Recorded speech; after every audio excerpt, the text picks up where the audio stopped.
Hi guys, welcome back. तो आज के इस वीडियो में हम आपके इकोनॉमिक्स एग्जाम्स के लिए कुछ इम्पोर्टेंट क्वेश्चंस डिस्कस करने वाले हैं। देखिए, वैसे तो सारे ही क्वेश्चंस इम्पोर्टेंट होते हैं, ऐसा नहीं कि सिर्फ यही क्वेश्चंस इम्पोर्टेंट है, लेकिन यहाँ पे मैंने कुछ ऐसे कंफ्यूजिंग क्वेश्चंस लिया है जिसके आंसर में बच्चे अक्सर गलत करते हैं, कंफ्यूज हो जाते हैं। ठीक है, तो अगर हम 1 डे बिफोर एग्जाम ऐसे क्वेश्चंस करेंगे तो आपको एग्जाम में वो चीज याद आएगी और आप गलत नहीं करोगे। तो यही उम्मीद के साथ आज हम कुछ क्वेश्चंस डिस्कस कर रहे हैं। ठीक है, तो चलिए स्टार्ट करते हैं। Question number 1, Marshallian theory of consumers behaviour is based on A hypothesis of additive utilities, B hypothesis of independent utilities, C both A and B, या फिर डी वीक और डी। देखिए, यहाँ पे हमारा आंसर होता है C, both A and B. Hypothesis of independent utilities क्या है कि आप जो भी चीज कंज्यूम करते हो फॉर ईच यूनिट क्या आप इंडिपेंडेंट यूटिलिटी निकाल सकते हो। देखिए, जब हमने कंज्यूमर सरप्लस या डिमिनिशिंग मार्जिनल यूटिलिटी पढ़ा था तो हमने क्या देखा था कि फर्स्ट यूनिट जब आपने कंज्यूम किया तो आपका यूटिलिटी कितना आया, ये हम निकालते थे। फिर सेकेंड यूनिट में कितना आया, थर्ड यूनिट में कितना आया, तो प्रत्येक यूनिट के लिए हम इंडिपेंडेंट यूटिलिटी यहाँ पे निकाल सकते थे, right. So yes, Marshallian theory is based on hypothesis of independent utilities and additive utilities क्या होती है। मान लीजिए अब आपको टोटल यूटिलिटी निकालनी है, ठीक है, ये तीनों ही यूनिट जब आपने कंज्यूम किया तो टोटल आपकी यूटिलिटी कितनी आई। तो इसके लिए हम क्या करेंगे, ये जो इंडिपेंडेंट यूटिलिटी है इन्हीं को हम ऐड करेंगे, है ना। तो इसको हम कहते हैं additive utilities. So total utility निकालने के लिए हम ऐड भी करते हैं, ईच इंडिपेंडेंट यूटिलिटी को ऐड करते हैं। तो इसलिए हाइपोथेसिस ऑफ एडिशनल यूटिलिटी भी यहाँ पे करेक्ट है। ठीक है, Marshallian theory is based on both independent and additive utilities. So इसलिए हमारा आंसर होगा C, both A and B. Question number 2, देखिए अब ये क्वेश्चंस कई बार आपकी मॉक टेस्ट पे आ चुकी है, सो देयर इज चांस कि आपके एग्जाम में भी आए। ठीक है, तो चलिए देखते हैं। देखिए, यहाँ पे एक असर्शन दिया हुआ है एंड एक रीजन दिया हुआ है। ठीक है, तो अब हमें पता लगाना है कि असर्शन करेक्ट है, रीजन करेक्ट है, दोनों करेक्ट है, दोनों इनकरेक्ट है, क्या है हमें पता लगाना है। ठीक है, तो चलिए असर्शन को पढ़ते हैं। In the short run a producer operates in only second stage of the law of diminishing returns where average product of the variable factor is declining। देखिए, ये असर्शन क्या कह रहा है कि एक प्रोड्यूसर जो है वो सेकेंड स्टेज में ही प्रोड्यूस करना चाहेगा, second stage of the law of diminishing return. देखिए, लॉ ऑफ डिमिनिशिंग रिटर्न्स में 3 स्टेजेस होते हैं, right. First stage, second stage and third stage. Second stage होता है आपका डिमिनिशिंग रिटर्न वाला स्टेज, है ना। अब एक प्रोड्यूसर क्या हमेशा सेकेंड स्टेज में ही प्रोड्यूस करना चाहेगा, क्या ये करेक्ट है? जी हाँ, ये बिल्कुल करेक्ट है, क्योंकि फर्स्ट स्टेज में क्या होता है कि आपका जो फिक्स्ड फैक्टर्स है, आपके प्लांट एंड मशीनरी, वो ठीक से यूटिलाइज नहीं हुए होते हैं, राइट। तो जितना आप ज्यादा प्रोड्यूस करोगे स्टेज 1 में उतना ही आपके लिए बेटर है। तो स्टेज 1 से आप कहाँ पे मूव करना चाहोगे, स्टेज 2 में मूव करना चाहोगे हमेशा। ठीक है, आप चाहोगे कि आपके जो फिक्स्ड फैक्टर्स है वो ज्यादा से ज्यादा यूटिलाइज हो, है ना। और थर्ड स्टेज में क्या होता है, ये तो नेगेटिव रिटर्न वाला स्टेज होता है ना। यहाँ पे तो आप अगर अब ज्यादा वेरिएबल इनपुट्स ऐड करोगे तो आपकी टोटल जो प्रोडक्ट है वो गिरने लग जाएगी, है ना। तो स्टेज 3 तक आप कभी पहुंचना ही नहीं चाहोगे। तो every producer will want to stay in stage 2 only. वो चाहते हैं कि उनका प्रोडक्शन स्टेज 2 में ही रहे। ठीक है, तो ये असर्शन बिल्कुल ठीक है। अब इसके लिए रीजन क्या दिया हुआ है, देखिए, इन stage 1 and stage 3 the marginal product of the fixed and the variable factors respectively are negative। Stage 1 में क्या होता है, marginal product of fixed factor negative होती है। इसका ये मतलब है कि fixed factor ठीक से यूटिलाइज नहीं हुई होती है स्टेज 1 में, जो कि बिल्कुल करेक्ट है। एंड स्टेज 3 में क्या होता है, marginal product of variable factor are negative। ये तो आपको पता ही है, राइट। स्टेज 3 में जैसे ही आप वेरिएबल इनपुट्स ज्यादा ऐड करोगे तो आपकी टोटल प्रोडक्ट डिक्लाइन करने लग जाती है ना, आपकी मार्जिनल जो प्रोडक्ट है वो नेगेटिव में चली जाती है ना। तो दैट्स व्हाई बोथ मतलब स्टेज 1 और स्टेज 3 दोनों की ही यहाँ पे बात करेक्ट है। ठीक है, सो रीजनिंग इज बिल्कुल right. So assertion and reasoning दोनों ही यहाँ पे करेक्ट हो जाती है। तो हमारा आंसर क्या होगा, देखिए, both A and R true and R is the correct explanation of A. ठीक है, so correct option is option C. Question number 3, if the price of a commodity is raised by 12% and elasticity of demand is minus 0.63, the expenditure made on the commodity by a consumer will decrease, increase, remain same या फिर काट से। देखिए जो आपकी price elasticity है and total expenditure या total revenue है, तो इनके रिलेशनशिप में बेस्ड क्वेश्चन भी एग्जाम में बहुत पूछी जाती है, तो ये भी इंपॉर्टेंट हो जाती है। ठीक है, चलिए ये क्वेश्चन को हम देखते हैं। यहाँ पे क्या है, प्राइस इंक्रीज हुई है by 12%, right, and elasticity of demand कितना है, -0.63। देखिए माइनस का मतलब क्या होता है कि जो आपकी प्राइस एंड डिमांड है वो इनवर्सली रिलेटेड है, इसलिए माइनस है, राइट। तो ये नॉर्मल गुड के केस में होता है ना, जहाँ पे आपकी quantity demanded and price inversely related होती है, राइट। तो हमें अब क्या समझना है कि ये एक नॉर्मल गुड है, ठीक है। अब इसके अलावा जो कोफिशिएंट ऑफ प्राइस इलास्टिसिटी है दैट इज 0.63, यानी कि it is less than 1, right. तो लेस देन 1 का मतलब क्या होता है कि this is an in elastic demand. अगर ग्रेटर देन 1 होता तो इलास्टिक होता, राइट। लेस देन 1 है तो मतलब इन इलास्टिक डिमांड है। अब इन इलास्टिक डिमांड के केस में एक्सपेंडिचर क्या होगा, देखिए अगर आप प्राइस इंक्रीज करोगे तो एक्सपेंडिचर पे क्या असर होगा इन इलास्टिक डिमांड के केस में, the expenditure will also increase, right. With the increase in price the expenditure will increase in case of in elastic demand. तो इसलिए यहाँ पे हमारा करेक्ट आंसर होगा बी। देखिए अगर यहाँ पे इलास्टिक डिमांड होता तो फिर हमारा एक्सपेंडिचर क्या होता, प्राइस इंक्रीज होने पे हमारा एक्सपेंडिचर उस केस में डिक्रीज होता, इलास्टिक के केस में, राइट। लेकिन इन इलास्टिक के केस में यहाँ पे इंक्रीज होता है, ठीक है। और अगर यूनिट इलास्टिक होती है यहाँ पे तो क्या होता, हमारा टोटल एक्सपेंडिचर सेम रहता। Okay, question number 4, in both Chamberlin and kinked demand curve models the oligopolists. देखिए अब ये भी आपके मॉक टेस्ट में 2-3 बार आ चुकी है, जून एंड सितंबर के मॉक टेस्ट में, विच मेक्स इट इम्पोर्टेंट। अब आपने शैम्बरलिन के बारे में तो नहीं पढ़ा है आपके सिलेबस में, लेकिन किल्ट डिमांड कर्व के बारे में आपने पढ़ा है, ओलिगोपोली के बारे में पढ़ा है, राइट। तो इसके बेसिस में हम यहाँ पे आंसर करने की कोशिश करते हैं। देखिए in kinked demand curve model the oligopolists a recognize their interdependence. बिल्कुल करेक्ट है, जो ओलिगोपोलिस्ट फॉर्म है वो इंटरडिपेंडेंट होते हैं एक दूसरे पे, राइट। क्योंकि वैसे ही यहाँ पे फ्यू फॉर्म्स होते हैं, तो एक फॉर्म की जो एक्टिविटी है, राइट, जैसे कि प्राइस चेंज करना हुआ या फिर प्रोडक्ट में चेंज ले आना हुआ, ये चीजें बाकी फॉर्म्स को भी अफेक्ट करती है, ठीक है। तो सब एक दूसरे पे नजर लगाए बैठे होते हैं यहाँ पे, so that's why they are interdependent. Okay, so ये करेक्ट है। Option B, do not collude. देखिए वैसे तो हमने कोल्यूसिव एंड नॉन कोल्यूसिव दोनों ही टाइप की ओलिगोपोली पढ़ी है, लेकिन शैम्बरलिन का मानना था कि जो ओलिगोपोलिस फॉर्म है वो जनरली एक दूसरे से कोल्यूट नहीं करते, मतलब सारे जो फॉर्म्स है ना वो अपना इंडिपेंडेंट स्ट्रेटजी बनाते हैं, वो अपना इंडिपेंडेंट प्रॉफिट कमाना चाहते हैं। ऐसा नहीं कि आओ मिलके काम करें, मिलके प्रॉफिट कमाए, ऐसा सोच जनरली हमें नहीं देखने को मिलता। हालांकि वो इंटरडिपेंडेंट होते हैं, वो एक दूसरे पे नजर रख रहे होते हैं कि किसने प्राइस इंक्रीज किया, किसने क्या अपना प्रोडक्ट में चेंज ले आया, लेकिन वो कॉम्पिटिटिव भावना से कर रहे होते हैं। जनरली कोल्यूसिव मतलब हम मिलके ग्रो करते ऐसे भावना से नहीं कर रहे होते, ठीक है। So they do not collude is also correct as per Chamberlin, ठीक है। And the third is tend to keep prices constant. ये तो आपको पता है कि ओलिगोपोली में जो प्राइस है वो रिजिड होती है, राइट, प्राइस रिजिडिटी, इसलिए इस वजह से ही उनकी डिमांड कर्व जो है वो किंक्ड होती है, वो प्राइस को चेंज नहीं करना चाहते, कांस्टेंट रखना चाहते। तो ये भी करेक्ट है, तो तीनों ही ऑप्शन यहाँ पे करेक्ट होती है। सो हमारा आंसर है all the above. Question number 5, given total cost is equals to 2000 plus 15Q minus 6Q2 plus Q3. How much is the total fixed cost at quantity 2000? देखिए अब आंसर है आपका 2000, 975, 30,000 या फिर can't be determined। अब इस तरह के क्वेश्चन में आपको क्या करना है, देखिए ये टोटल कॉस्ट के आप इक्वेशन को देखिए। ये इक्वेशन में जो आपके एलिमेंट्स है जैसे कि Q3 हो गया, -6Q2 plus 15Q, ये तीनों ही आपकी क्वांटिटी में डिपेंडेंट है कहीं ना कहीं, है ना। ये Q में डिपेंडेंट है, ये Q2 में, ये Q3 में। तो जो भी आपके कॉस्ट जो क्वांटिटी में डिपेंडेंट होते हैं वो क्या होता है, आपका वेरिएबल कॉस्ट का पार्ट होता है, राइट, जो टोटल क्वांटिटी प्रोड्यूस में डिपेंड होता है। लेकिन फिक्स्ड कॉस्ट क्या होता है आपका, फिक्स्ड कॉस्ट फिक्स होता है, ये क्वांटिटी में डिपेंडेंट नहीं होता, राइट। चाहे आप जितना भी क्वांटिटी प्रोड्यूस करो, fixed cost will always remain the same.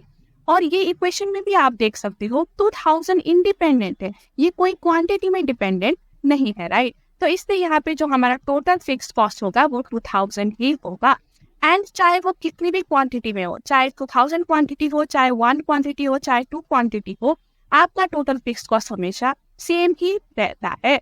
So that's why यहाँ पे हमारा आंसर होगा ऑप्शन ए। देखिए आपको बस ये इक्वेशन में ये देखना है कि कौन सी ऐसी एलिमेंट है जो क्वांटिटी में डिपेंडेंट नहीं है।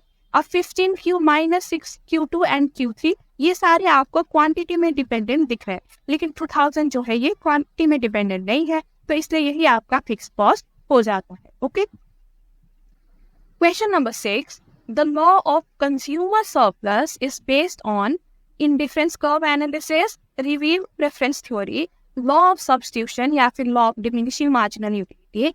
The answer is D, law of diminishing marginal utility. देखिए डिमिनिशिंग मार्जिनल यूटिलिटी क्या कहती है कि जैसे जैसे आप एडिशनल यूनिट कंज्यूम करोगे, आपकी जो मार्जिनल यूटिलिटी है वो कम कम होती जाएगी, डिमिनिश होती जाएगी, राइट।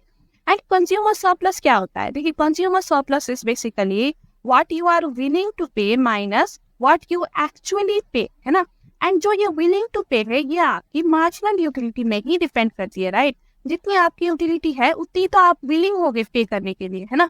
अब जैसे आप एडिशनल कमोडिटी कंज्यूम करोगे, जो आपकी मार्जिनल यूटिलिटी है वो डिमिनिश होगी, तो आपकी विलिंगनेस टू पे भी यहाँ पे डिमिनिश होगी, राइट। तो जैसे ही आप एडिशनल यूनिट कंज्यूम करोगे, जो आपका कंज्यूमर सरप्लस है वो कम होता जाएगा, यही हमने पढ़ा था, है ना। सो consumer surplus is based on the law of diminishing marginal utility.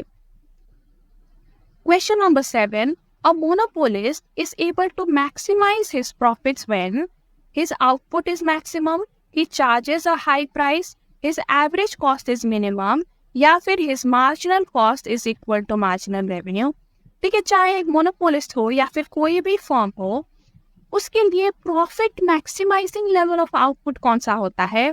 वो होता है हमेशा when at the level of output when MC is equals to MR, जहाँ पे मार्जिनल कॉस्ट मार्जिनल रेवेन्यू के बराबर होती है, ठीक है।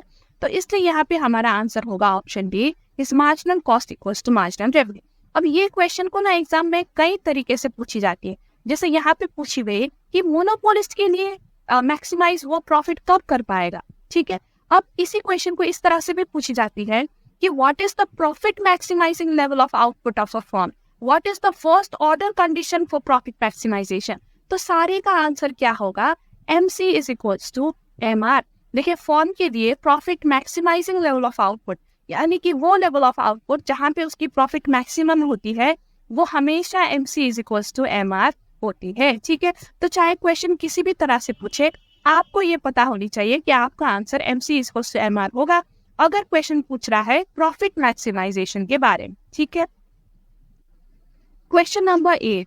The degree of monopoly power is measured in terms of difference between A. Marginal cost and price, B. Average cost and average revenue, C. Marginal cost and average cost, या फिर D. Marginal revenue and average cost। देखिए question आपसे क्या पूछ रहा है कि कोई भी फर्म के पास कितनी मोनोपोली पावर है, वो हम कैसे मेजर कर सकते हैं? By looking at the difference between marginal cost and price. Option A is the correct answer.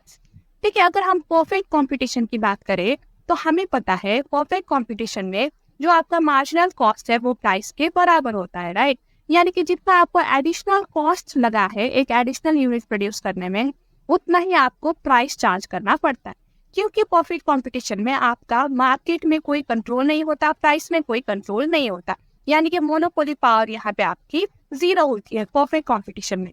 लेकिन अगर आप दूसरे मार्केट फॉर्म्स को देखोगे, जैसे कि अगर आप मोनोपोलिस्टिक कंपटीशन को देखोगे, तो मोनोपोलिस्टिक कंपटीशन में क्या होता है, आप प्राइस थोड़ा हायर चार्ज कर सकते हो अपने कॉस्ट से, राइट, क्योंकि आपके पास थोड़ा सा डिफरेंशिएशन होता है, थोड़ा सा मार्केट पावर होता है।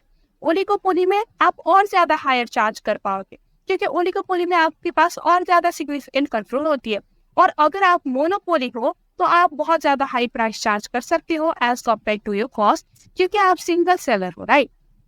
तो इस तरह से देखिए अगर हम आपके मार्जिनल कॉस्ट एंड प्राइस को कंपेयर करें तो हमें पता लग सकता है कि डिग्री ऑफ मोनोपोली पावर, आपके पास मार्केट में कंट्रोल कितनी है, वो हमें पता लग सकता है। जैसा कि हमने देखा परफेक्ट कंपटीशन में बिल्कुल मार्जिनल कॉस्ट एंड प्राइस बराबर होती है, तो यानी कि मोनोपोली पावर आपकी जीरो है। अगर थोड़ी बहुत आपकी प्राइस हायर है, यानी कि आप मोनोपोलिस्टिक कंपटीशन है, अगर सिग्निफिकेंटली हायर है तो ओलिगोपोली है, और अगर बहुत ज्यादा हाई है तो आप मोनोपोली। ठीक है, तो इसलिए यहाँ पे आपका आंसर होगा option A. Question number 9, firm supply curve is the dash part of the dash starting from above the point minimum ABC।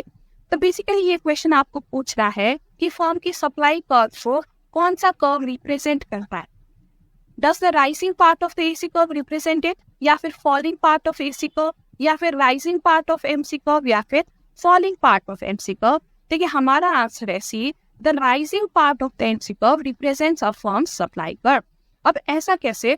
देखिए अभी हमने पढ़ा है कि एक फर्म के लिए profit maximising level of output कौन सा होता है, जहाँ पे उसकी मार्जिनल रेवेन्यू मार्जिनल कॉस्ट की बराबर होती है ना। तो ये profit maximising level of output ही एक फर्म को प्रोड्यूस करके सप्लाई करनी चाहिए। अब देखिए जहाँ पे मार्जिनल रेवेन्यू लाइन जो है मार्जिनल कॉस्ट कर्व को कट करेगा, वही आपका profit maximising level of output होगा, एंड इतना ही आपको सप्लाई करनी चाहिए, राइट। अब मार्जिनल रेवेन्यू कर्व क्या है? बेसिकली आपकी प्राइस है। तो एट वेरियस प्राइस, अब मार्जिनल कॉस्ट तो आपका सेम रहता है, राइट। अब वेरियस प्राइस लाइन अगर आप ड्रॉ करो मार्जिनल कॉस्ट में, और आप देखो कि कहाँ पे ये price line marginal cost curve को कट कर रही है, तो आपको पता चलेगा कि वही आपका profit maximising level of output है, और उतना ही आपको सप्लाई करनी चाहिए, है ना। तो बेसिकली आपका मार्जिनल कॉस्ट कर्व आपको क्या बता के दे रहा है कि at various price what is the quantity that you should supply. तो बेसिकली वो आपका सप्लाई कर्व ही आपको बना के दे रहा है, ठीक है। So that's why the correct option is option C, the rising part of the MC curve. Question number 10, under monopoly condition, the firm is able to sell more units of output dash at the same price, at higher price, at constant price, या फिर at lower price। देखिए monopoly firm के case में जो आपका demand curve है वो downward sloping होता है ना। देखिए डिमांड कर्व में क्या होता है, y एक्सिस में प्राइस होता है, x एक्सिस में क्वांटिटी डिमांडेड, राइट। और ये डाउनवर्ड स्लोपिंग का क्या मतलब होता है कि अगर आपको अपनी क्वांटिटी डिमांडेड इंक्रीज करनी है तो आपको अपनी प्राइस को कम करनी पड़ेगी, है ना। तो अगर फर्म को ज्यादा सेल करना है, if it wants to sell more, तो उसे क्या करनी पड़ेगी, it will have to lower its price, ठीक है। तो मोनोपोली कंडीशन में फर्म क्या करेगा, firm is able to sell more units at lower price, ठीक है। Option D is the correct answer. Question number 11, which of the following is not a determinant of the firm's cost function। तो इनमें से कौन सा firm के cost को affect नहीं करता, ठीक है। टैक्सेस, देखिए टैक्सेस तो करता है क्योंकि टैक्सेस कॉस्ट में ऐड होती है, राइट।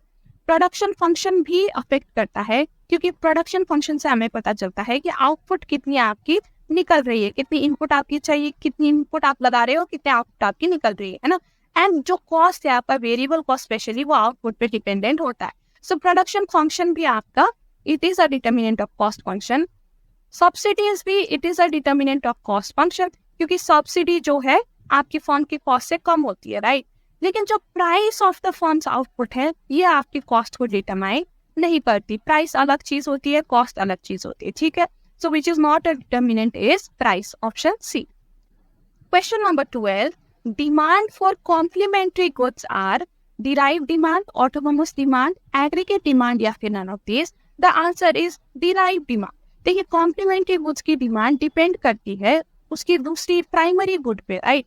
जैसे कि मान लीजिए प्रिंटर है एंड आपके इंक कार्ट्रिज है, ठीक है। तो अब इंक कार्ट्रिज की कितनी डिमांड होगी वो डिपेंड करेगा कि प्रिंटर की डिमांड कितनी है, राइट। तो उसमें ये डिपेंडेंट होता है। सो इसलिए हम इसको डिराइव डिमांड कहते हैं, यानी कि the demand for ink cartridge is dependent on the demand, is derived from the demand of printer। Question number 13, which of the following statements is correct? A, when the slope of the demand curve is 0, demand is infinitely elastic, and when the slope is infinite, elasticity is 0। देखिए आपका जो slope of demand curve है वो 0 कब होता है? देखिए slope 0 होता है जब आपका जो डिमांड कर्व है ना वो बिल्कुल हॉरिजॉन्टल होता है, तो इसको हम कहते हैं स्लोप इज 0, ठीक है। तो जब स्लोप 0 है, डिमांड कर्व हॉरिजॉन्टल है, तो इस टाइम पे इलास्टिसिटी ऑफ डिमांड कितनी होगी? इस टाइम पे इलास्टिसिटी ऑफ डिमांड इन्फिनिटी होगी, राइट। एंड आपका जो डिमांड है उसका अगर स्लोप इनफाइनाइट, देखिए स्लोप इनफाइनाइट का क्या मतलब होता है जब स्लोप इनफाइनाइट होता है ना, तो आपका जो डिमांड कर्व है वो बिल्कुल वर्टिकल होता है, राइट। तो वर्टिकल अगर डिमांड कर्व है तो इस केस में इलास्टिसिटी कितनी होती है? इलास्टिसिटी 0 होती है। यहाँ पे आपकी स्लोप कितनी है? स्लोप इंफिनिटी है, इलास्टिसिटी 0, ठीक है। तो स्लोप और जो इलास्टिसिटी है ना, इसका बिल्कुल ऑपोजिट रिलेशन होता है। स्लोप 0 होता है तो इलास्टिसिटी इंफिनिटी होती है, एंड स्लोप इंफिनिटी होती है तो इलास्टिसिटी 0 होती है। सो हमारा जो ऑप्शन ए है ये बिल्कुल करेक्ट है। देखिए, when the slope of the demand curve is 0, demand is infinitely elastic, and when the slope is infinite, elasticity is 0। ये करेक्ट है, ठीक है।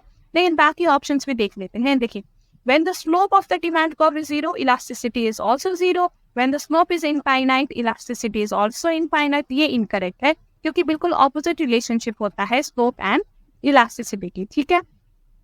When the slope of the demand curve is 0, elasticity is unity, and when slope is infinite, in that case also unity. ये भी incorrect है, ठीक है। तो correct option यहाँ पे सिर्फ option A।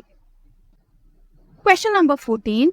Under the law of variable proportion, Stage 1 is known as the stage of increasing returns because marginal product of the variable factor increases throughout the stage, average product of the variable factor increases throughout the stage, marginal product increases at increasing rate throughout the stage, या total product increases at increasing rate throughout the stage। देखिए, ये question में बच्चे अक्सर confuse होते हैं। Stage 1 में कैसे बिहेव करते हैं वेरियस प्रोडक्ट? देखिए, मार्जिनल प्रोडक्ट कैसे बिहेव करता है?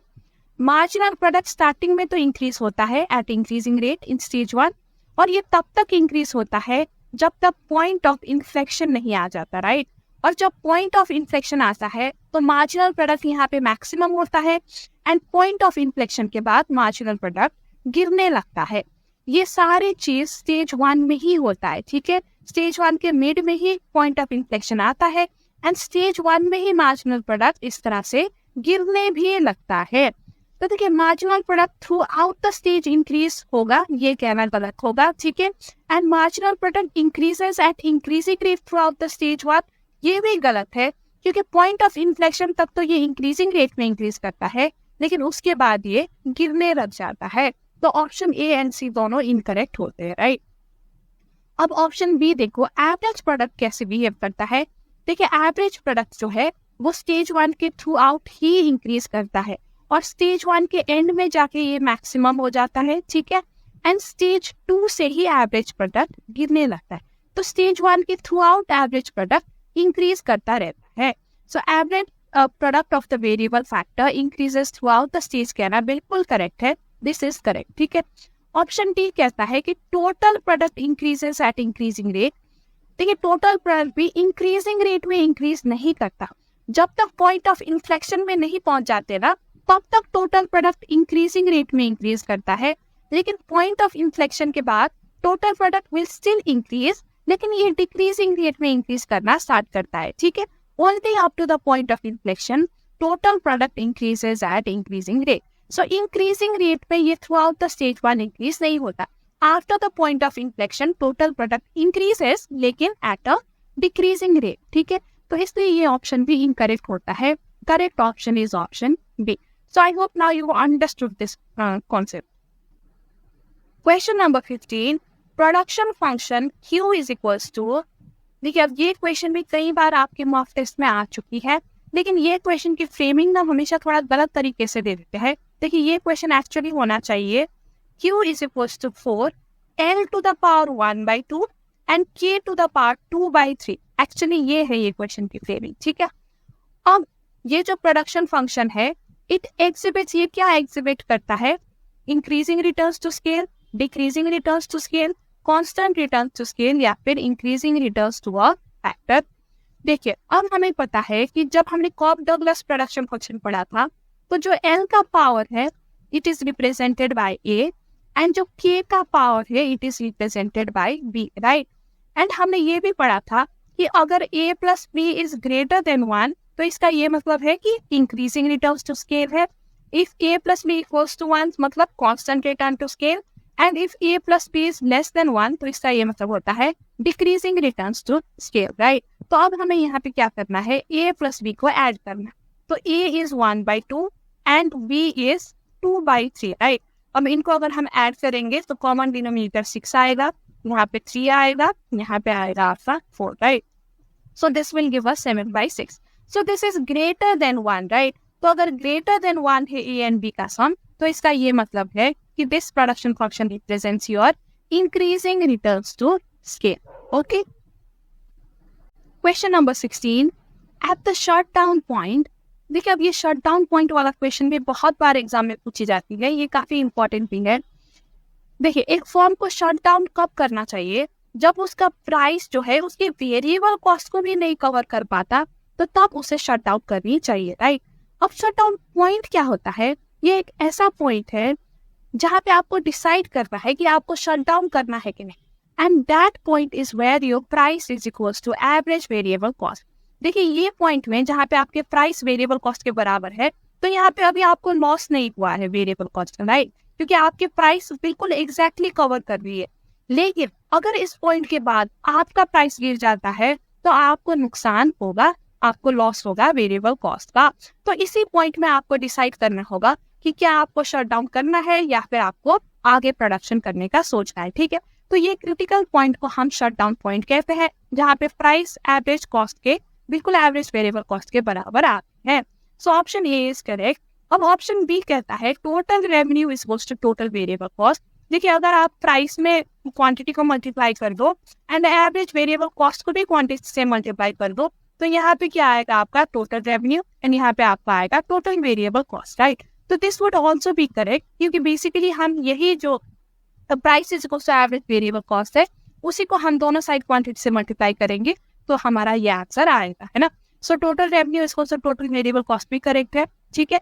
And the total loss of the firm is equals to total fixed cost. देखिए जहाँ पे आपके प्राइस एवरेज वेरिएबल कॉस्ट के बराबर है, तो वेरिएबल कॉस्ट को तो प्राइस पूरा कवर कर रहा है, लेकिन जो आपका फिक्स्ड कॉस्ट है उसको कवर कर नहीं पा रहा है, राइट? तो जो आप फर्म का लॉस है वो loss will be equal to the fixed cost, क्योंकि फिक्स्ड कॉस्ट को यहाँ पे प्राइस कवर नहीं कर पा रहा, राइट? एवरेज वेरिएबल कॉस्ट तो आपका पूरा कवर हो रहा है। So total loss of the firm will be equal to the total fixed cost. तो shut down point में ये तीनों ही चीजें करेक्ट है।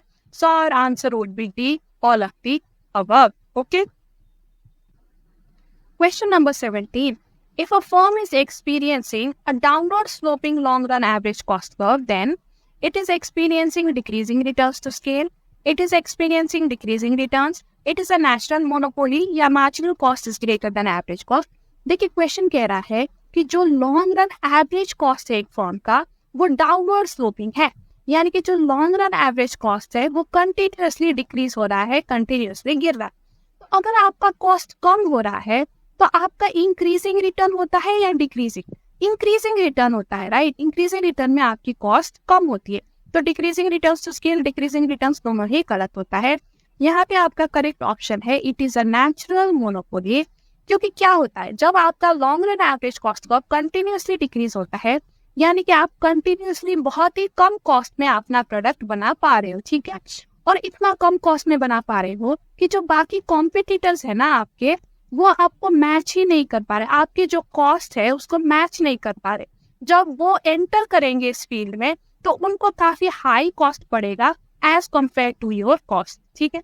आप तो बड़े स्केल में प्रोड्यूस कर रहे होंगे या काफी टाइम से प्रोड्यूस कर रहे होंगे, जिस वजह से आपका जो long run average cost curve है आपने बहुत ही मिनिमाइज कर दिया है उसको, आपका कम हो गया है long run average cost curve. लेकिन जो न्यू फर्म्स आएंगे मार्केट में वो आपकी तरह कम कॉस्ट में नहीं बना पाएंगे, वो आपके कॉस्ट से कम्पीट नहीं कर पाएंगे, ठीक है? तो इसलिए एक नेचुरल मोनोपोली जैसी सिचुएशन हो जाती है जहाँ पे बाकी कॉम्पिटिटर्स को एंटर करने में और आपके साथ कम्पीट करने में बहुत मुश्किल हो जाती है when your long run average cost curve is continuously declining, ठीक है?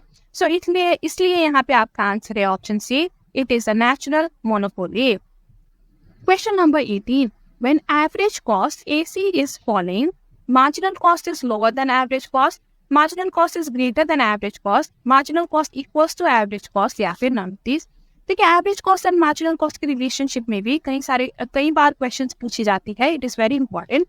तो देखिए अब क्वेश्चन कह रहा है एवरेज कॉस्ट यहाँ पे फॉल कर रही होती है, देखिए जब भी एवरेज कॉस्ट फॉल कर रही होती है ना, तो मार्जिनल कॉस्ट ना पहले ही फॉल कर चुकी होती है, फिर मार्जिनल कॉस्ट ही एवरेज कॉस्ट को भी नीचे पुल करती है, ठीक है। तो अगर मार्जिनल कॉस्ट पहले ही फॉल कर चुकी है तो इसका मतलब है marginal cost would be lower than average cost. Okay, देखिए एवरेज कॉस्ट जब राइज भी कर रहा होता है ना, राइजिंग के टाइम में भी क्या होता है कि पहले मार्जिनल कॉस्ट ही राइज करता है, ठीक है, फिर मार्जिनल कॉस्ट इसी कॉस्ट एवरेज कॉस्ट को भी ऊपर की तरफ पुल करता है।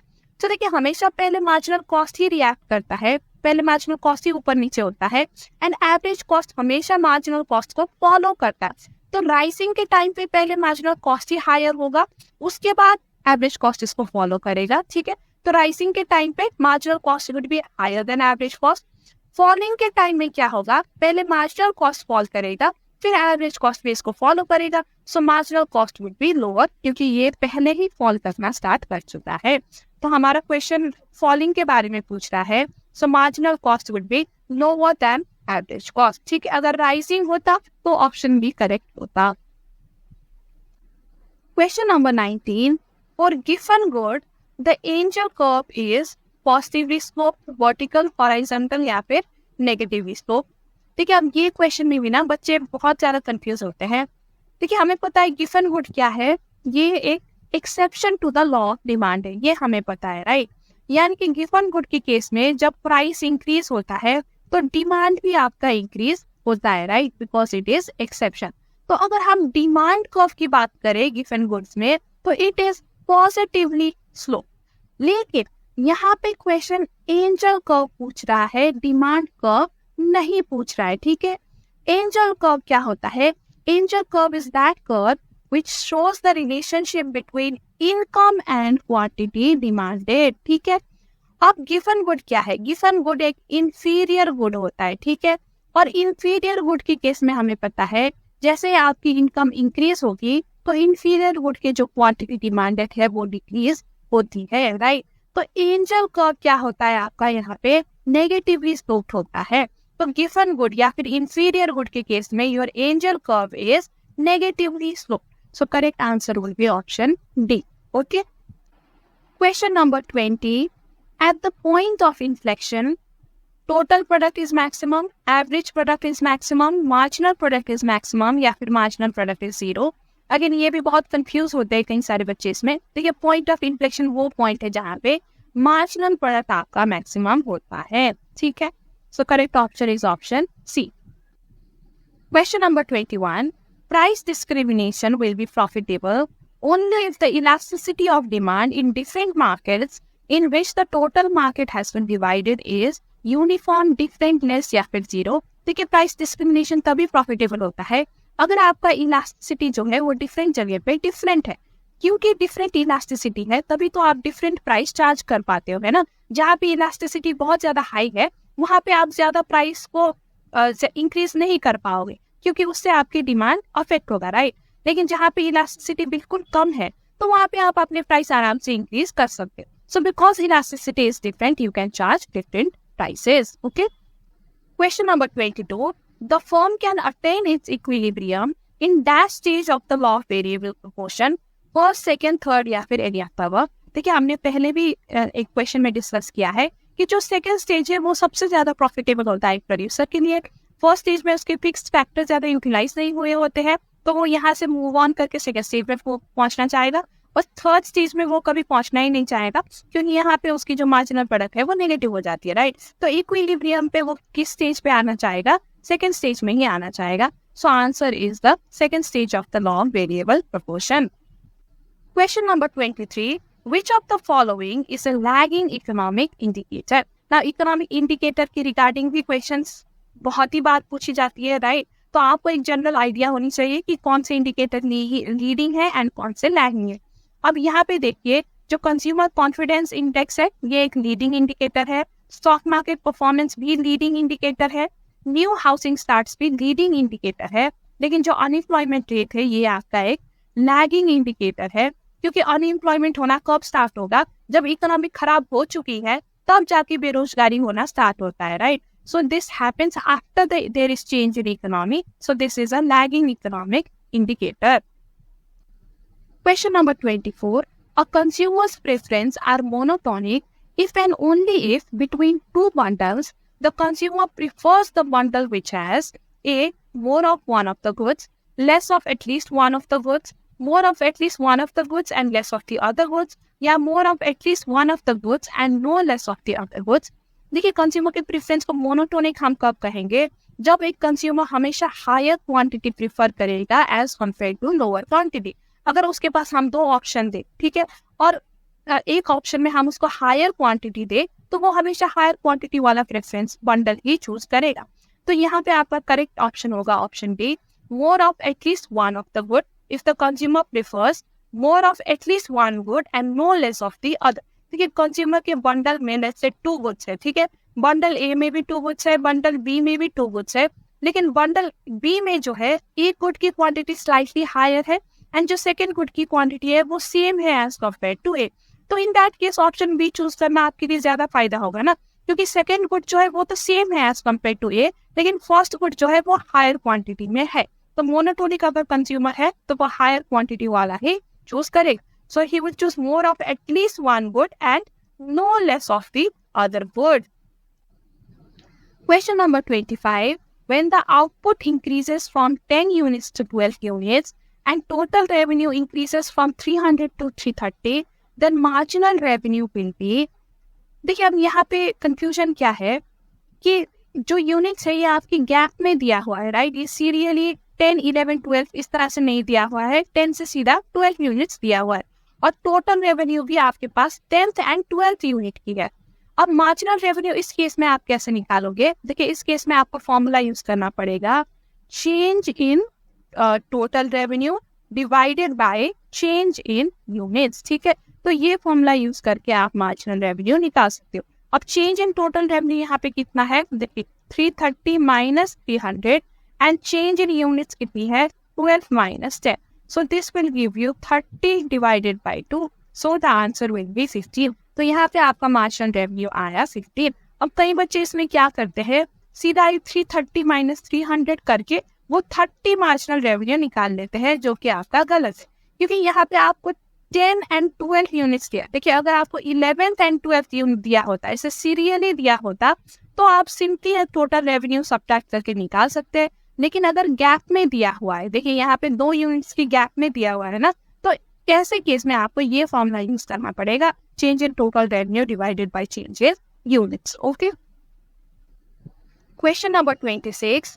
Assume you built a new house, bought a used car, and bought some government bonds. Which of the following is true? A. Consumption and government purchases went up since you bought a used car and government bonds. देखिए जब भी हम national income calculate करते हैं या national income के chapter में, अगर आप यूज्ड कार खरीदते हो यानी कि सेकेंड हैंड कार खरीदते हो, तो उसे हम कंजम्पशन नहीं कहते। नेशनल इनकम के चैप्टर में जो करंटली प्रोड्यूस्ड चीजें हैं ना, जो रिसेंटली प्रोड्यूस्ड या विद इन अ ईयर जो प्रोड्यूस है, तो उसी की कंजम्पशन को हम कंजम्पशन मानेंगे, सेकेंड हैंड कंजम्पशन को हम कंजम्पशन नहीं मानेंगे, ठीक है।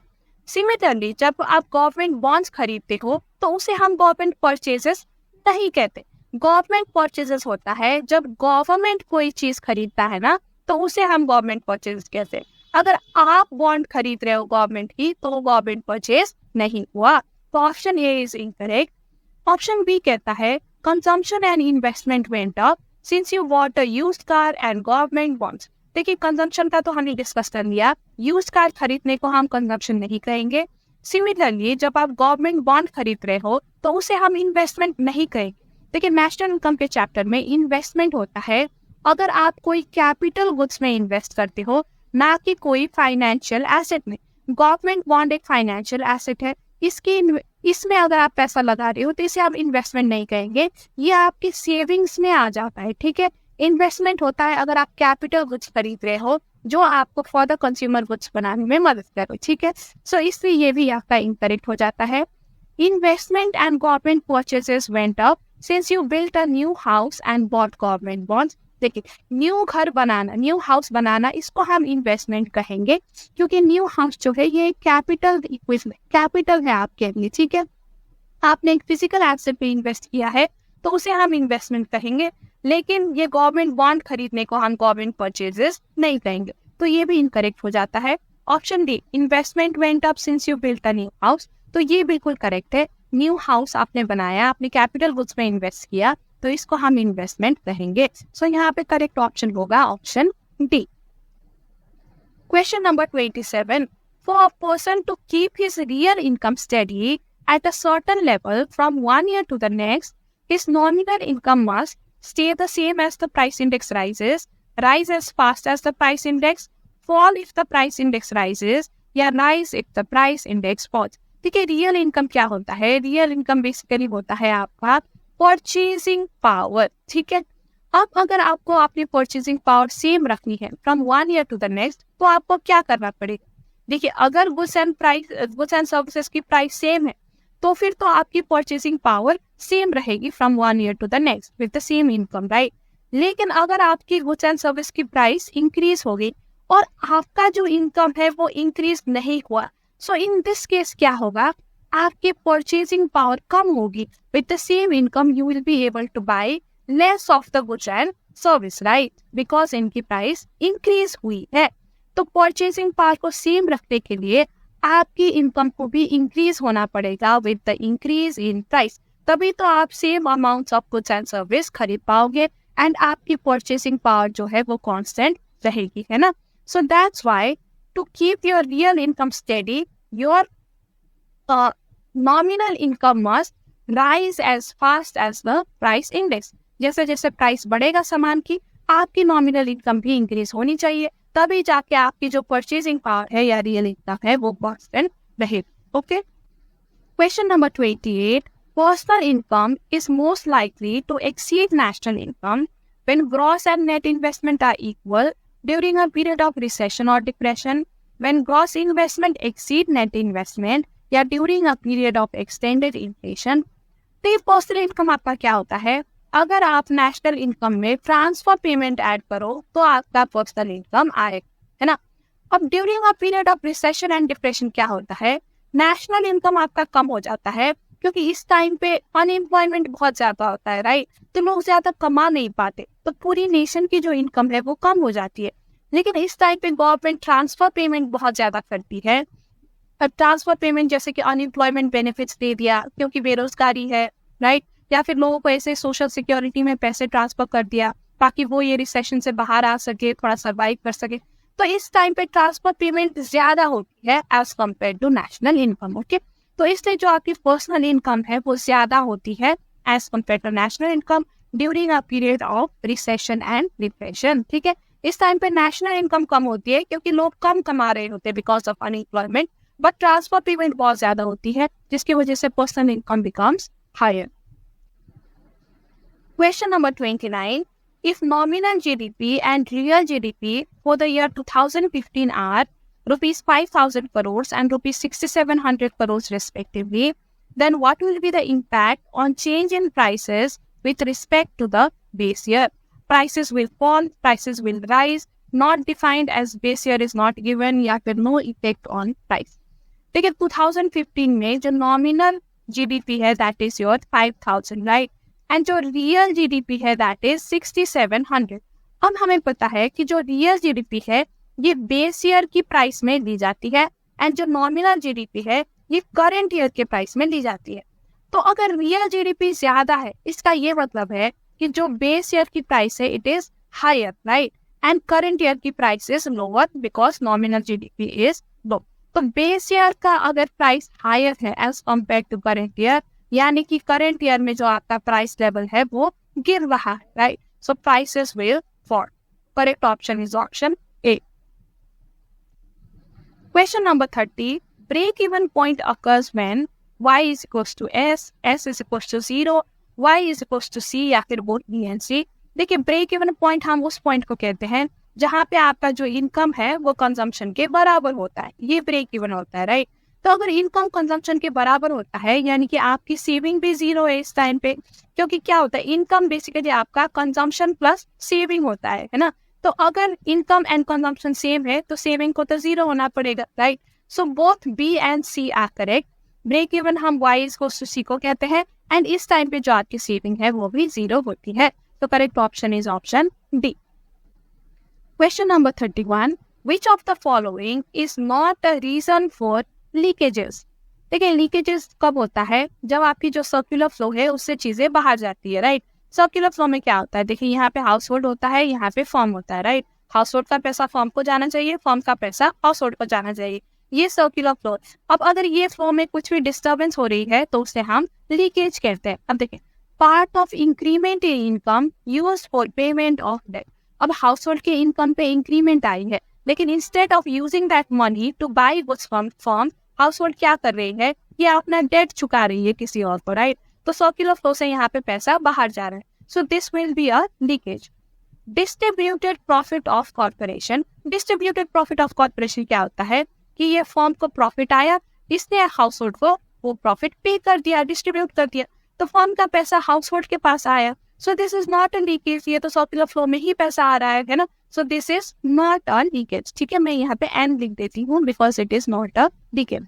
अगर अनडिस्ट्रीब्यूटेड प्रॉफिट होता ना यहाँ पे तो वो लीकेज होता, क्योंकि अनडिस्ट्रीब्यूटेड प्रॉफिट केस में फर्म ये पैसा हाउस होल्ड को नहीं दे रहा होता, राइट, अपने पास ही रख रहा होता, तो ये सर्कुलर फ्लो में नहीं जाता and that will be a leakage.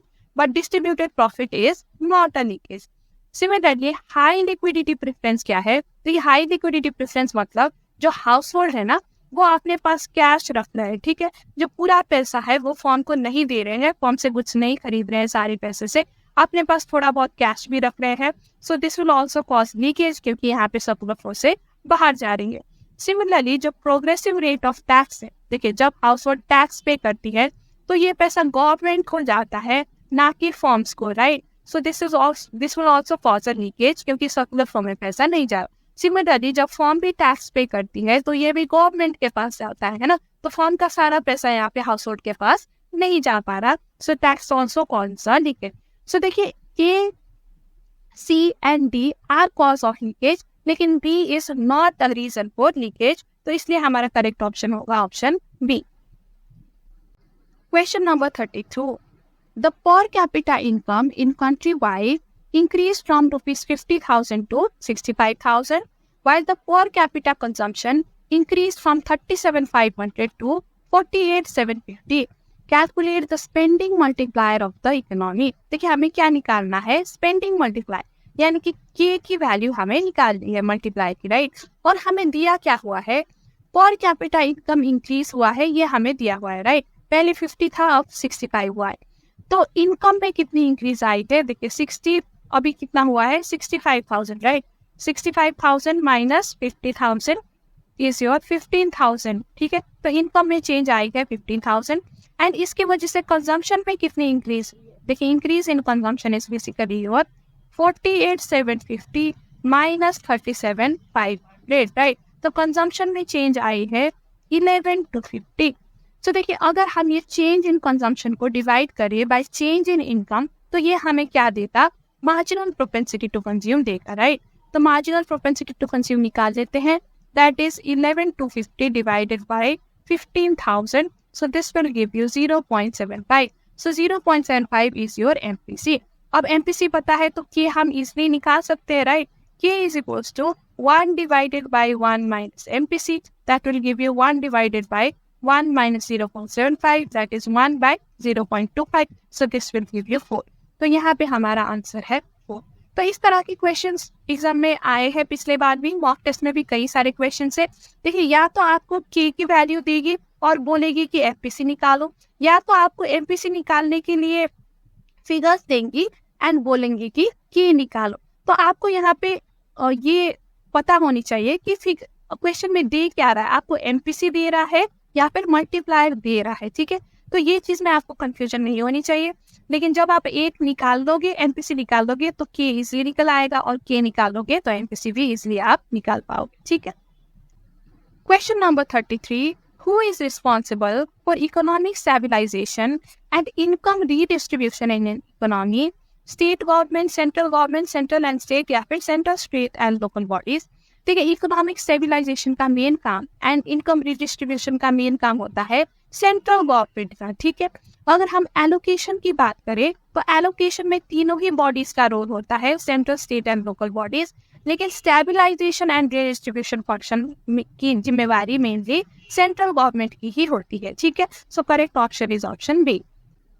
Question number 34. Mr. Amit, a stock market trader, through inside information, comes to know that the share price of X Limited is likely to go up in future. So he purchases the shares to make a gain by selling them at a higher price. This is a case of moral hazard, asymmetric information, free riding या फिर the above. देखिए ये case है asymmetric information का, क्योंकि यहाँ पे सिर्फ मिस्टर अमित के पास ही इंफॉर्मेशन, इनसाइड इंफॉर्मेशन आई है कि शेयर की प्राइस बढ़ने वाली है, बाकी इन्वेस्टर्स के पास ये इंफॉर्मेशन नहीं है, ठीक है।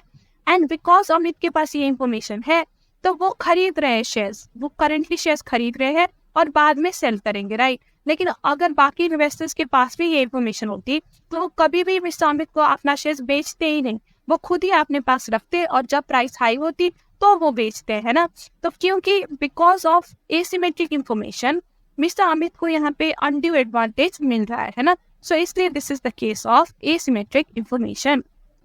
Question 35. Which of the following is not true regarding minimum support price MSP in India? MSP works on the principle of price ceiling. देखिए ये इनकरेक्ट है क्योंकि MSP जो है वो प्राइस फ्लोरिंग पे वर्क करता है, यानी कि ये एक मिनिमम प्राइस सेट करता है। प्राइस सीलिंग होता है मैक्सिमम प्राइस सेट करना, लेकिन MSP पे तो हम मैक्सिमम नहीं सेट कर रहे, हम मिनिमम सेट कर रहे, ठीक है। So MSP works on the principle of price ceiling is incorrect. MSP works on the principle of price flooring, this is correct क्योंकि यहाँ पे मिनिमम प्राइस सेट किया जाता है। At the fixed price there exist excess supply. अब क्या होता है ना, फार्मर्स के लिए MSP जो है ये एक मिनिमम प्राइस हो जाता है कि इतना तो इनको मिलेगा ही मिलेगा, ठीक है। MSP जितना प्राइस तो इनको मिलेगा ही मिलेगा। तो फार्मर्स क्या करते हैं, वो जितना हो सके उतना सप्लाई बनाने की कोशिश करते हैं, ठीक है।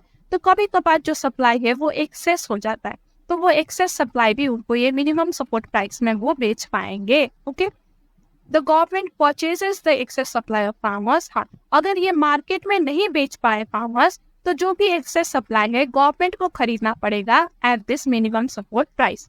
सो देखिए B, C and D all the statements are correct, लेकिन जो स्टेटमेंट ए है ये इनकरेक्ट है और हमें भी इनकरेक्ट स्टेटमेंट ही यहाँ पे निकालनी है। So correct option will be option A. Question number 36. What was the main objective of the Fiscal Responsibility and Budget Management Act of 2003?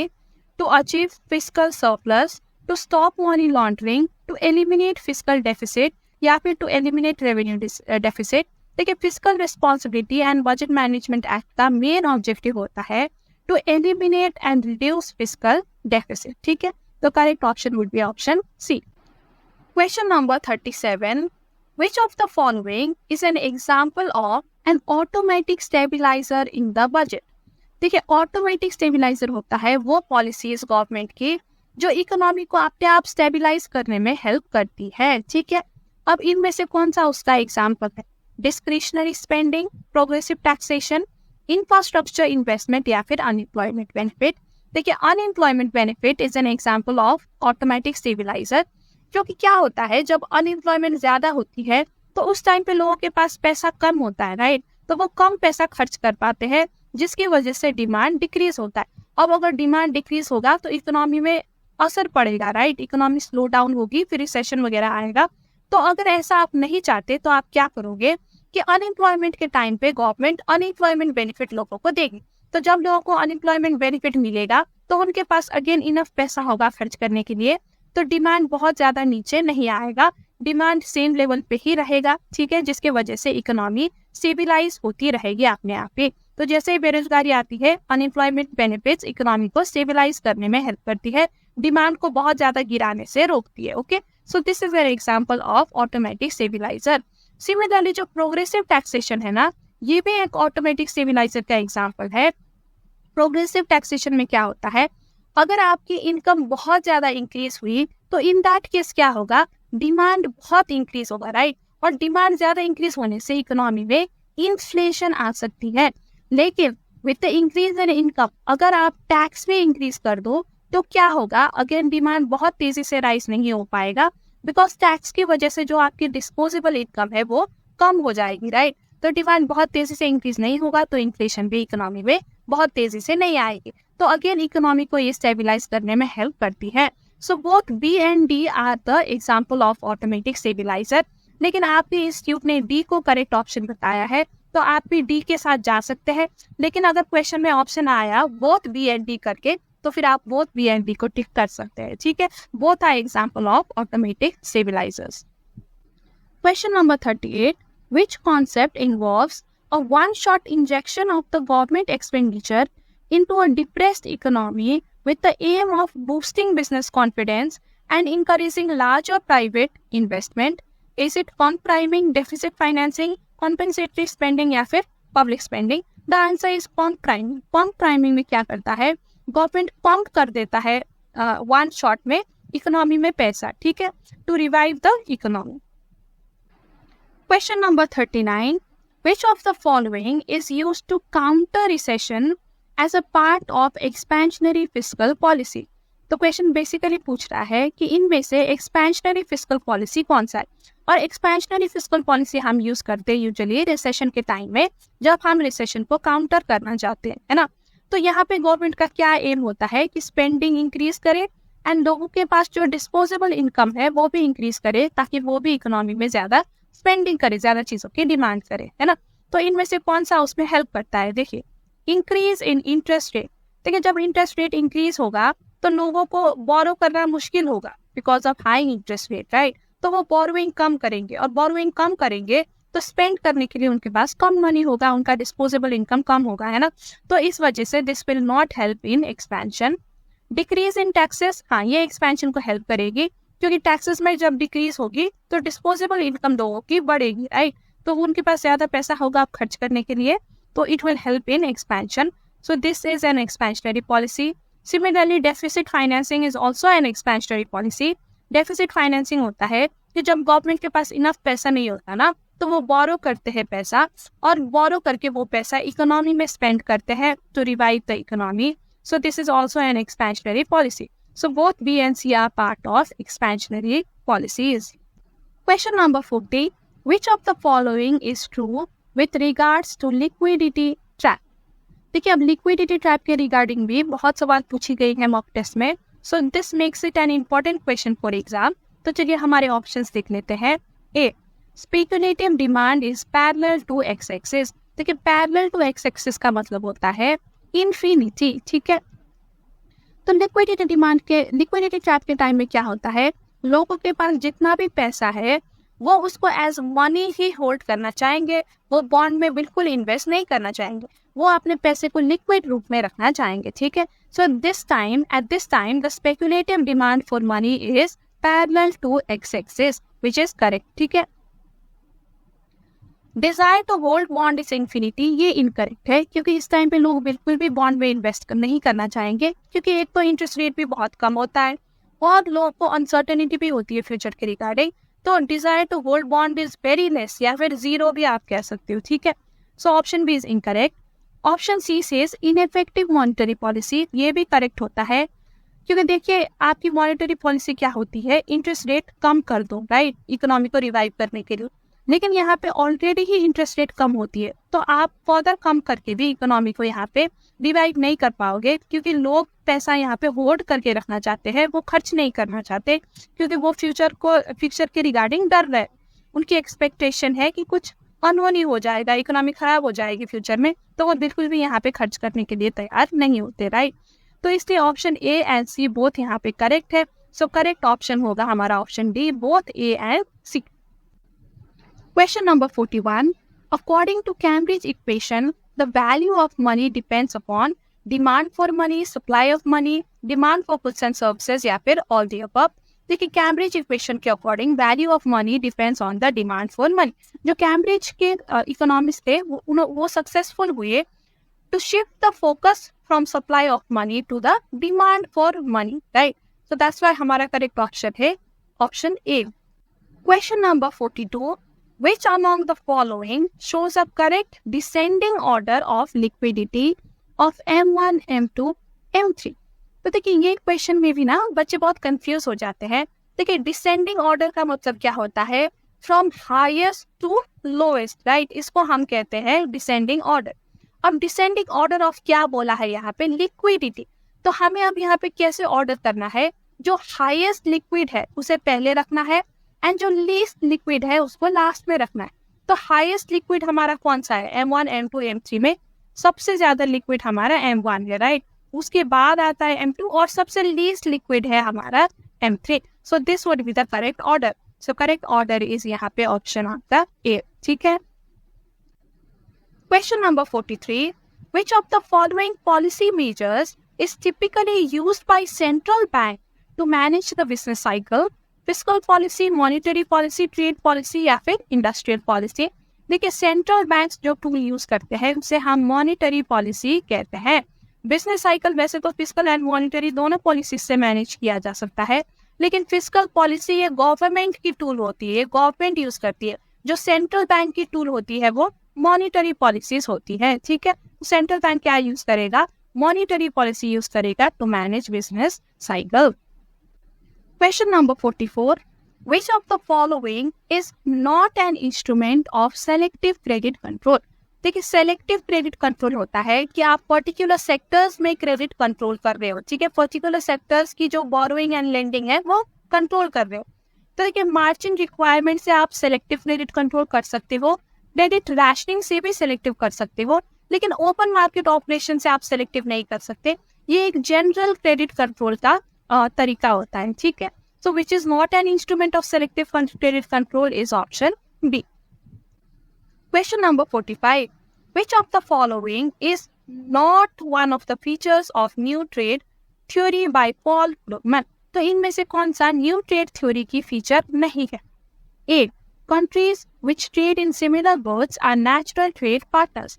देखिए, ये तो न्यू ट्रेड थ्योरी की फीचर है, क्योंकि न्यू ट्रेड थ्योरी कहती है कि अगर आप सिमिलर गुड्स में ट्रेड कर रहे हो तो भी आप पार्टनर बन सकते हो, तब भी आप एक दूसरे से ट्रेड कर सकते हो। देखिए, इससे पहले जो थ्योरी कहती थी कि सिमिलर गुड्स बनाने वाली कंट्रीज एक दूसरे से ट्रेड नहीं करते, लेकिन पॉल क्रूगमैन ने कहा कि नहीं, ऐसा जरूरी नहीं है, सिमिलर गुड्स बनाने वाले कंट्रीज भी एक दूसरे से ट्रेड करते हैं, so they can be natural trade partners, okay. B. It is based on labour theory of value. ये इनकरेक्ट है, ये न्यू ट्रेड थ्योरी की फीचर नहीं है, ये कंपेरेटिव एडवांटेज की फीचर है। जो डेविड रिकार्डो ने कंपैरेटिव एडवांटेज को एक्सप्लेन किया था तो उन्होंने लेबर थ्योरी ऑफ वैल्यू के बेसिस में किया था, ठीक है। So this is not a feature of new trade theory. Network effect as a means of engaging international trade, ये भी न्यू ट्रेड थ्योरी की फीचर है, क्योंकि वहाँ पे नेटवर्क इफेक्ट की बात की जाती है। सिमिलरली इकोनॉमिक्स ऑफ स्केल की भी बात करी जाती है न्यू ट्रेड थ्योरी में। So which is not a feature is option B. तो हमारा आंसर होगा option B.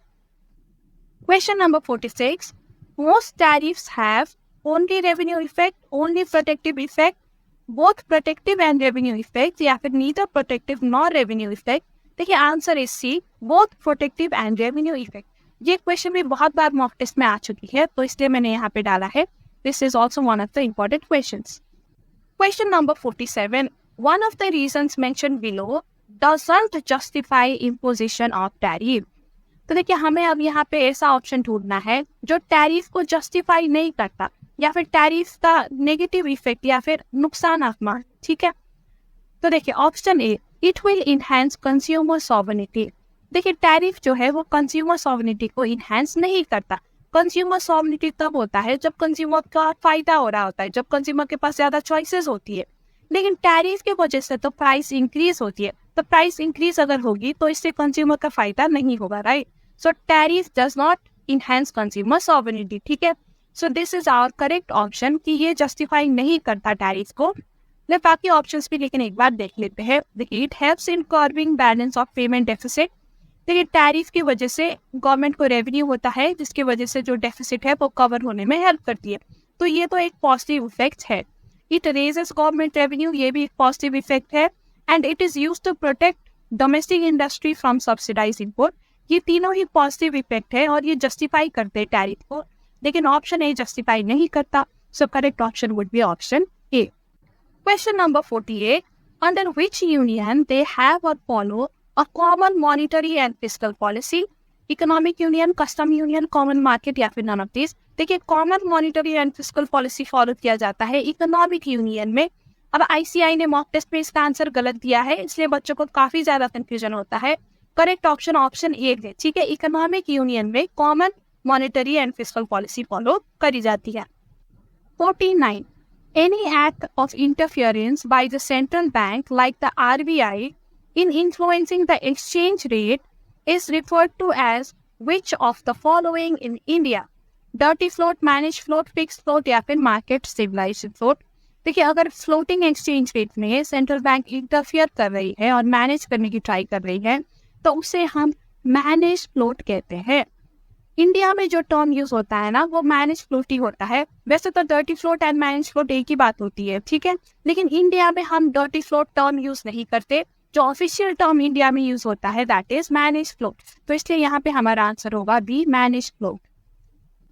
Question number 50, which type of investment is more susceptible to capital flight during times of economic instability?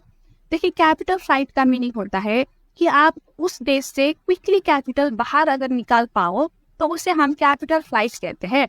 अब quickly आप capital कहाँ से बाहर निकाल पाओगे, FDI से या फिर FPI से? देखिए, आंसर इज FPI, राइट, क्योंकि FPI में आप सिर्फ फाइनेंशियल एसेट में इन्वेस्ट करते हो तो आप क्विकली अपना फाइनेंशियल एसेट सेल करके पैसे देश से बाहर निकाल सकते हो। जैसे ही आपको इंस्टेबिलिटी दिखती है तो आप निकाल सकते हो। लेकिन FDI में आपने रियल एसेट्स में लगाया होता है ना, लॉन्ग टर्म के लिए लगाया होता है, तो इंस्टेबिलिटी के टाइम पे भी आप क्विकली अपना पैसा नहीं निकाल पाते हो, ठीक है। देखिए, अब FDI एंड FPI में ना बहुत सारे इस तरह के क्वेश्चंस बनते हैं। अगर मैं दूसरा क्वेश्चन आपको बताऊं तो which among the following is more affected by short term fluctuation in economic policy? तो ऐसे करके अगर क्वेश्चन आता है तो उसका आंसर भी FPI होगा, क्योंकि शॉर्ट टर्म फ्लक्चुएशन से FPI इफेक्ट हो सकती है, बिकॉज FPI से अगेन आप क्विकली पैसे निकाल सकते हो। लेकिन क्योंकि FDI आपने लॉन्ग टर्म के लिए करा होता है तो शॉर्ट टर्म इकोनॉमिक फ्लक्चुएशन से ये इम्पैक्ट नहीं होता। अब दूसरा क्वेश्चन यहाँ पे ये बनता है कि गवर्नमेंट पॉलिसी से कौन FDI में से कौन ज्यादा अफेक्टेड होता है? देखिए, गवर्नमेंट पॉलिसी से FDI ज्यादा अफेक्ट होता है, क्योंकि FDI में आपने रियल एसेट्स में लगाया होता है, राइट, जैसे कि बिल्डिंग्स बनाना या मशीनरी बनाना या फिर नया आपने फैक्ट्री खोल लिया, तो इस टाइप की इन्वेस्टमेंट होता है FDI। तो गवर्नमेंट पॉलिसीज उन चीजों को ज्यादा अफेक्ट करती है, and because FDI long term के लिए भी बनाई, आपने इन्वेस्ट किया होता है, तो लॉन्ग टर्म में गवर्नमेंट पॉलिसीज आपको ज्यादा अफेक्ट करेगी। So in this case answer would be FDI, ठीक है। तो इस तरह से 2-3 क्वेश्चन है FDI एंड FPI से रिलेटेड। सो सारे आई गेस आपको अब समझ आ गए है ना, तो ये इंपॉर्टेंट क्वेश्चंस होते हैं एग्जाम के लिए। Question number 51, ONGC Videsh Limited has been incorporated by its parent entity ONGC for oil and gas acreages involving exploration, development and production of oil and gas outside India. What type of foreign investment it is? Joint venture, brownfield investment, greenfield investment या फिर licensing? तो देखिए, यहाँ पे starting से ही आप एक नए जगह पे आउट ऑफ योर कंट्री आप स्टार्टिंग से ही एक नया इनकॉर्पोरेट कर रहे हो, एक नई कंपनी, तो वो आपका हो जाता है ग्रीनफील्ड इन्वेस्टमेंट, जहाँ पे आप एक नया कंपनी बनाते हो, राइट। अगर एग्जिस्टिंग कंपनी को एक्वायर करते हो तो उसे हम ब्राउनफील्ड इन्वेस्टमेंट कहते हैं। तो यहाँ पे हमारा आंसर है option C. Question number 52, as per the economic survey of 2023-2024 the contribution of service sector is 55%, 60%, 45 या फिर none of these। तो ये सर्विस सेक्टर का कंट्रीब्यूशन है अराउंड 55%। सो हमारा आंसर इज ऑप्शन ए। तो ये सर्विस सेक्टर का कंट्रीब्यूशन सबसे ज्यादा है as compare to other sectors. तो ये भी एक क्वेश्चन बन सकता है कि which sector contribute the highest to India's GDP? That is your service sector, ठीक है। एंड अभी करंट 2023-2024 के सर्वे के according it contributes 55%, around 55%. Question number 53. eNAM is a pan-India electronic trading portal which networks with the existing APMC mandis with the objective of creating a unified national market for agriculture commodities. तो देखिए, both option A and B are correct. So हमारा correct option होगा both A and B, option C, ठीक है। देखिए, eNAM के बारे में भी कई सारे मॉक टेस्ट में आ चुकी है ये question, so which makes it important for exam. Question number 54. What is the expansion of the term नीति in नीति आयोग? नीति आयोग करके तो हमने बहुत पढ़ा है, लेकिन नीति का फुल फॉर्म क्या है? National Institution for Transforming India, National Institution for Total Improvement या National Institution for Technological Improvement या फिर नन ऑफ दिस? देखिए the answer is A, National Institution for Transforming India. This is the full form of NITI. Question number 55. Nationalization means selling of government stake to private sector, selling of government companies to private sector, government purchasing 26% shares in private companies, या taking full control and management of private sector by the government. देखिए nationalization में क्या होता है, जो private companies है उनको government acquire करती है एंड उसका full control and ownership and management लेती है, तो उसे हम कहते हैं नेशनलाइजेशन. ठीक है, तो इसलिए यहाँ पे हमारा करेक्ट ऑप्शन होगा option D. So with this we have come to the end of the video. I hope आपको सारे क्वेश्चन समझ आ गए होंगे. अगर आपको अभी भी डाउट है तो आप कमेंट करके पूछ सकते हैं, I will reply your comment, या फिर आप हमारे टेलीग्राम चैनल भी ज्वाइन कर सकते हैं और वहाँ पे भी अपने डाउट पूछ सकते हैं. ठीक है, so with this I like to wish you all the best for exam. देखिए आप लोग ने बहुत मेहनत करी है, be confident in yourself and exam में जाओ, अच्छे से अपना बेस्ट दो. I am sure you will score well. Okay, so bye bye and take care.